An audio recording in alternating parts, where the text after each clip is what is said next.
Assalamualaikum warahmatullahi wabarakatuh. Berjumpa lagi dengan Pak Yatno dalam mata pelajaran PPKN anak-anakku semuanya kelas 7 SMBT Salam Sandan. Dimanapun kalian berada, semoga dalam keadaan sehat walafiat dan tetap semangat belajar. Untuk kali ini, sebelum kita melanjut ke pembahasan sidang kedua BPPKI, terlebih dahulu marilah kita awali dengan baca basmalah bersama-sama. Bismillahirrahmanirrahim. Terima kasih, mudah-mudahan dalam pembahasan kali ini anak-anakku semuanya akan paham dan pembahasan bersama-sama ini akan berjalan dengan lancar sampai akhir pembahasan materi. Yaitu kita lanjutkan dalam sidang kedua BPPKI yang dilaksanakan pada tanggal 10 sampai 17 Juli 1945 bersama Pak Yatno kali ini. Next.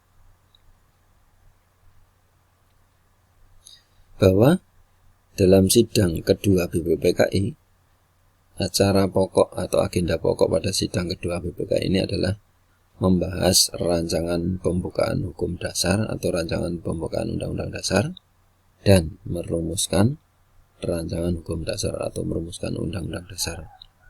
Ya, itu pokok agenda pada sidang kedua BPPKI yang dilaksanakan tanggal 10 sampai 17 Juli 1945. Agenda pembahasan dalam sidang kedua BPPKI ini yaitu pertama pemandangan umum tentang rancangan hukum dasar atau rancangan pembukaan dari Piagam Jakarta Charter. Yang B, agendanya membentuk panitia perancang hukum dasar, panitia pembela tanah air, dan panitia keuangan dan ekonomi. Yang C itu agendanya dalam pembahasan sidang kedua ini adalah panitia perancang hukum dasar membentuk panitia kecil dan panitia penghalus bahasa. Agenda yang keempat atau D yaitu panitia perancang hukum dasar menyampaikan hasil kerjanya diteruskan dengan pembahasan. Itu agenda dalam sidang BPPKI.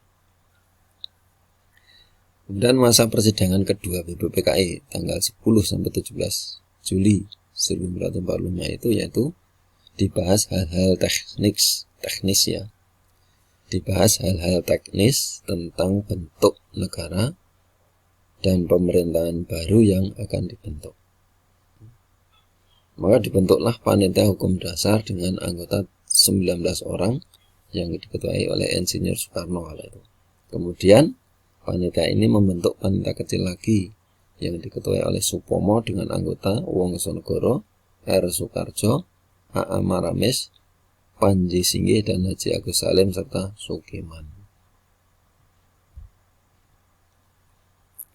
Kemudian hasil sidang BPPKI pada tanggal 13 Juli 1945 adalah menyepakati tentang dibentuknya lembaga negara, menyepakati tentang negara kesatuan, menyepakati sebutan Majelis Permusyawaratan Rakyat, menyepakati membentuk panitia penghalus bahasa, yaitu terdiri dari Jazadiningrat, Salim, dan Supomo. Itu panitia penghalus bahasa yang menghaluskan bahasa dari rancangan hukum dasar. Sidang pada tanggal 14 Juli 1945 oleh BPPKI membahas pembicaraan tentang pernyataan kemerdekaan. Panitia perancang hukum dasar melaporkan hasilnya, yakni pasal-pasal dari rancangan hukum dasar atau undang-undang dasar yang berjumlah 42 pasal. Dari 42 pasal itu, 5 pasal masuk tentang aturan peralihan dengan keadaan perang, serta 1 pasal aturan tambahan. Sedangkan pada sidang 15 Juli 1945 dilanjutkan dengan acara pembahasan rancangan hukum dasar atau rancangan undang-undang dasar. Sedang pada tanggal 16 Juli 1945 ini dalam sidang diterimanya usulan-usulan dari panitia keuangan dan panitia pembela tanah air. Dengan demikian,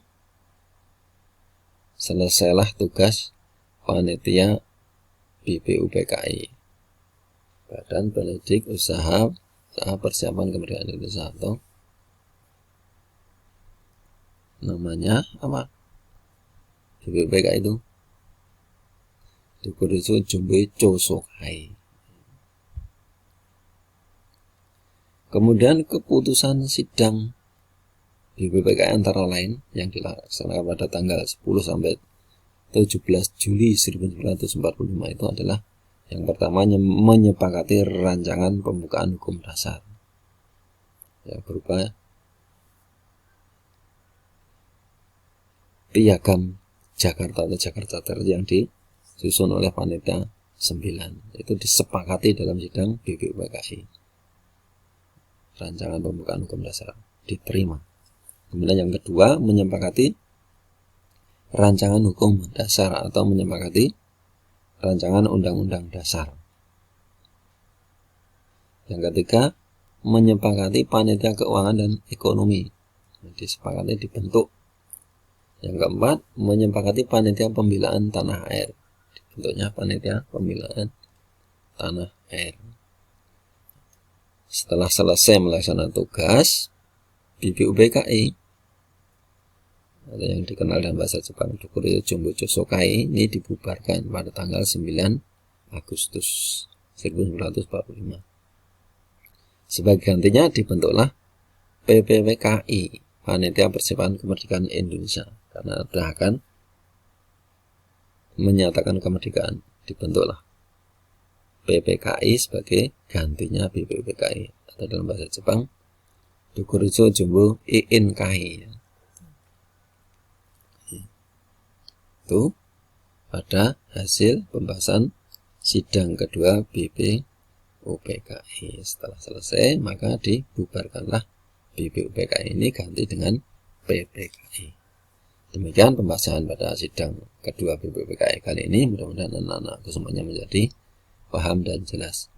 Silahkan, tugasnya adalah untuk ringkasan, silahkan dirangkum, diringkas materi pada video kali ini ya, di buku catatan kalian. Terima kasih. Assalamualaikum warahmatullahi wabarakatuh.